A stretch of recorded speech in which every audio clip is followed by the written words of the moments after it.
you like it? There's only one word for it. Terrific. This is a breakthrough act, giving tribute to the women who were pioneers of electronic music that we don't know anything about from the 1950s. Shiny, shiny in the Ironing Maidens. Give it up, ladies and gentlemen. The Ironing Maidens is an experimental electronic arts project. We use hack domestic tools like irons and ironing boards to create and modulate electronic music. So this iron here, we've pulled the insides out and replaced it with a square wave generator. It's got pitch and volume controls. We call it the ionizer.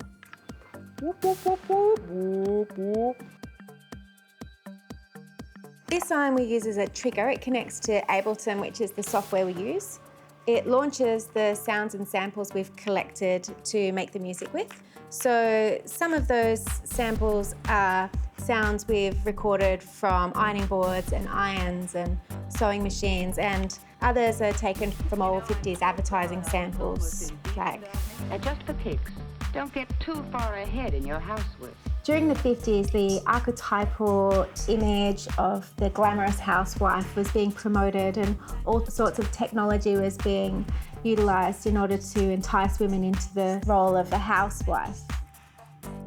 At the same time, in the 1950s, half of the computer programmers were women.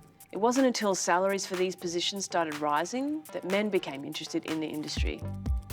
Jean Bartik and Betty Jennings, who developed the first computer language COBOL, went largely unrecognised then at the time and still now into the future. And then there were women like Daphne Aram, who founded the BBC Radiophonic Workshop. She also pioneered experimentation in electronic music, and she built her own synthesizer. There have been so many women who have not made the curriculum for studying electronic music. People like Daphne Aram, Delia Derbyshire, Annette Peacock, all instrumental in the development of the genre, but rarely mentioned.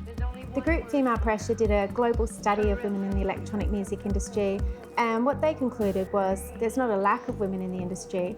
It's more about how and whether they're supported, recognised and represented.